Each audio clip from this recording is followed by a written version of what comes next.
নমস্কার, নিউজ 18 ডিজিটালে এই মুহূর্তে আপনাদের একটি ছবি দেখাবো। চা চক্রের, বিজেপির চা চক্রের ছবি দেখাবো এবং সেই ছবি দিলীপ ঘোষ তিনি বক্তব্য রাখছেন। দিলীপ ঘোষের বক্তব্য রাখার ছবি মানিকতলা বিধানসভা কেন্দ্রে, অর্থাৎ বিজেপির এক প্রার্থী তিনি প্রচার করছেন বিজেপির আরেক প্রার্থীর জন্য মানিকতলা বিধানসভা কেন্দ্রের কাকুরগাছিতে। শুনুন কি বক্তব্য রাখছেন। বাইরে আলু বন্ধ করে দেন যাওয়া, তো বহু আলু নষ্ট হয়, দাম পায় না। তবে আমরা কম দামে পাই না। জমিতে 2 টাকা বিক্রি হচ্ছে, এখানে 12 টাকা বিক্রি হচ্ছে। কেন এত ফারাক হচ্ছে?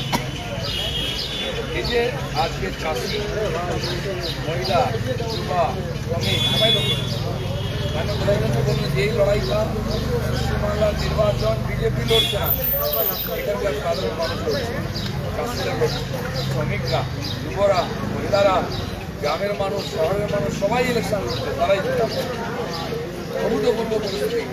মানুষ সুযোগ চাইছিল। নির্বাচন কমিশন সত্যি যাকে বললাম মাছি বলতে দেয় না, মাছি বলতে পারবে না। তিনি বলেন কলকাতার লোক এমন ভোট দেখবে, ক্ষেত্রের মতো বলবে বাপের জন্মে দেখবে।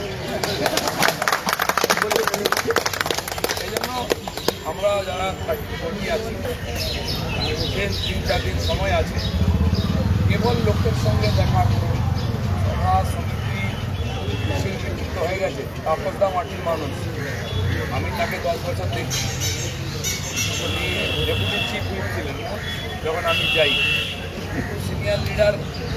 আমি ওনাকে দাদা বলতাম, দাদার মতো মনে হতো। উনিও কাঁধে হাত দিয়ে তখন থেকে আমাকে ভাইয়ের মতো ব্যবহার রেখেছেন। এখনও আছে। আলগা পার্টির সঙ্গে তখনও এক পার্টিতে আছে, ওরা হতে গেল কেনা কাকাচ্ছি। তখনও যেতাম, আমাকে মজা করে বলতো। আমি যখন গণাগণ স্টেটমেন্ট দিতাম না, ওই স্পিকারের রুমে বিয়ে করে মিটিং হতো। আমি আমার পার্টি থেকে নেতা একজন সিপিএম কংগ্রেস ছিল, ওর সঙ্গে সঙ্গে একটা প্যাকেট দিতে ওরা বেরিয়ে যেত। আমি যখন উঠতাম, এই তুমি কোথায় দিল্লি যাচ্ছে, বসো, গল্প হতো। এই তুমি কালকে কী বলেছো এই মিডিয়াতে, ওটা আমি বলছি কি তুমি আমাকেও মারবে নাকি? আমি আপনি ভদ্রলোক, আপনাকে আর কি মারবো, যাকে মারার ঠিক মারবো। আমাদের খুব আড্ডা হতো। আর যাই হোক, আপনার তার যে লম্বা অভিজ্ঞতা রাজনীতি, কংগ্রেস থেকে বিএনপি আর বিজেপি, রাষ্ট্রবাদী দলের সঙ্গে দেখেছেন, যে লোকটা নিয়ে কে কোনো নেগেটিভ কমেন্ট করতে পারবে না, আমিও বলতে পারবে না। সেই আজকে আমাদের পার্টিতে সবচেয়ে সিনিয়র লিডারদের মধ্যে উনি সিনিয়র হয়ে পড়ছে। কত হলো 70, এবার নেই, আমার চেয়ে চকচকে লাগছে। 70 বছরের মধ্যে 50 বছরের বেশি অর্ধ শতাব্দী করে দিয়েছেন। আমরা ওনাকে সুবর্ণ জয়ন্তীর সম্মান দেবো 50 বছর রাজনীতির জীবনের জন্য। আরও 20 বছর তাপসদা এরকম থাকবেন, চকচকে লড়াই করবেন আমাদের সঙ্গে, আশা করবেন। তাপসদাকে আমরা এখানে মানিকতলায় ক্যান্ডিডেট পেয়েছি।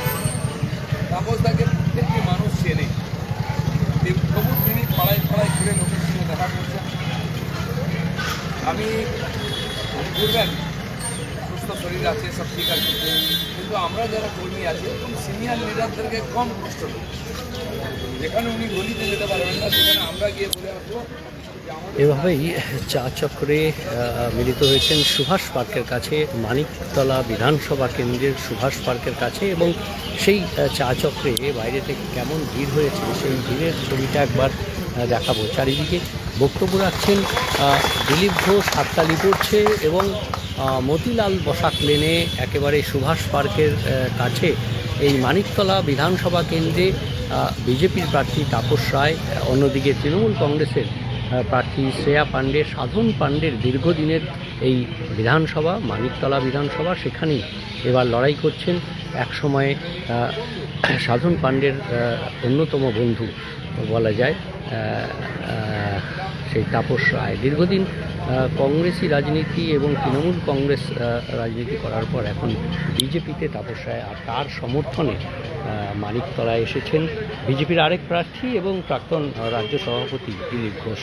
তিনি এই মুহূর্তে চা চক্রে ভাষণ রাখছেন এবং আগামী কয়েকদিন এই প্রচার কীভাবে হবে এবং সেই ভাবেই সকলকে বোঝাচ্ছেন এবং মানুষের কাছে যাওয়ার পরামর্শ দিচ্ছেন। দিলীপ ঘোষের চা চক্র থেকে আমি বিশ্বজিৎ ছিলাম, আপনাদের সেই চা চক্রে তার বক্তব্য শোনালাম, সেই চা চক্র ছবি দেখালাম। নিউজ 18 বাংলা দেখতে থাকবেন। নিউজ 18 বাংলায় সব খবর সঠিকভাবে সব। ধন্যবাদ।